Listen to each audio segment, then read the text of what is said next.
হয় 8 বজাৰ লগে লগে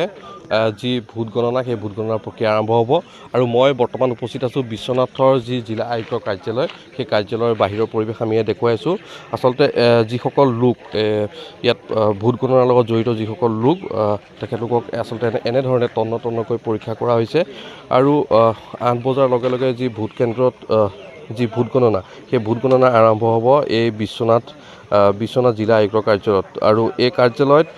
শোণিতপুৰ সংসদীয় সমষ্টিৰ দুটাকৈ বিধানসভা সমষ্টি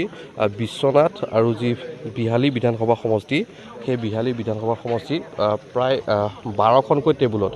সৰ্বমুঠ যদি আমি চাওঁ বিশ্বনাথত 12খন আৰু বিহালী বিধানসভা সমষ্টিৰ 12খনকৈ টেবুলত ইয়াত ভোট গণনা আৰম্ভ হ'ব 8 বজাৰ লগে লগে আৰু বিশ্বনাথ বিধানসভা সমষ্টিৰ কথা যদি আমি কওঁ প্ৰায় 19টাকৈ ৰাউণ্ড অনুষ্ঠিত হ'ব এই বিশ্বনাথ বিধানসভা সমষ্টিত আৰু আনহাতে বিহালী বিধানসভা সমষ্টিৰ ক্ষেত্ৰত যদি আমি চাওঁ 12খন টেবুলৰ পৰিৱৰ্তে আৰু 15টাকৈ ৰাউণ্ডত অনুষ্ঠিত হ'ব এই ভোট গণনা আৰু এনেদৰে যি আৰক্ষীৰ লোক আছে তেখেতলোকে এনেধৰণে আচলতে এই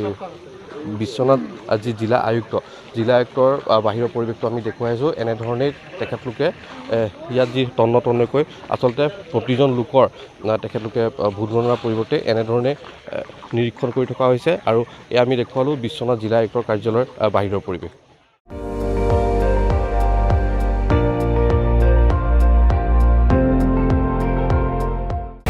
আপুনি চাই আছে ND24 সৰ্বশ্ৰেষ্ঠ নহয় সৰ্বোত্তমৰ দৌৰত।